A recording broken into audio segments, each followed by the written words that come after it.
another creator on TikTok do this, so I figured I would do something similar, and I'll tag her original video below. But here are some ballet steps that I personally think are incredibly difficult for no reason and just should not exist. So first of all, she mentioned in her video flick flack. I can totally agree with that because it is literally not in any kind of classical ballet performance that at least I can think of. If you can think of anything, please let me know, but I cannot think of any performance where you all of a sudden have to do a little weird turn around and end in a little dégagé on balance. It just doesn't make any sense to me, and it's not in any kind of classical works that I have personally done.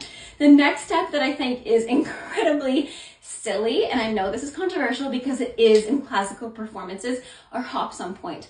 I know that they are impressive, but gosh, I just think they're so ugly. I think there's nothing uglier than being on your pretty pointe shoes, bending your knees and crunching your ankles. Like, I don't get it. I know that they're impressive in performances, and I get when ballerinas even go across the floor and do them with their upper body, or even something like Aurora when she does, woo, I almost just ate the floor there, but something like that across the floor. I get that, but what I don't get is literal hops on pointe in changement or even en chicat. I think they're just really ugly. I said it, I think they're ugly. Again, these are just my personal opinions, so if you like these steps or if you like to choreograph them, power to you, but I personally just don't like doing them, and I don't like the look of them on me. But anyways, like I said, this is bar edition. So the next one that I have to go to, again, is going to be controversial because I know it's a way of training, but wrapped coup de pied.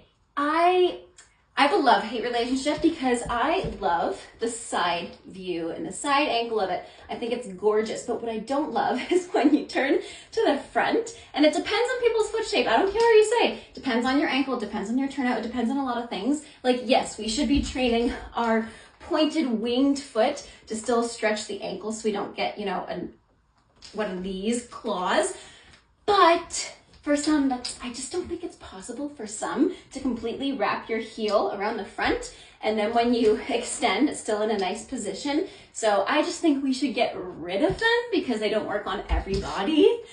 But I get the premise of it, I do. And another thing is that I don't see it very much in classical ballets, even the top ballerinas. I'll see them do, you know, these petit ballons in Swan Lake and the pas de deux, and they usually do it to the front because it's cleaner, it's easier, it's prettier than doing it wrapped. It's just, it's so constricting for what, I don't know. It's constricting. In dance, we want to be expansive on stage and perform. So why are we making these steps smaller? Again, I get the premise of the training of it, but personally, not my fave.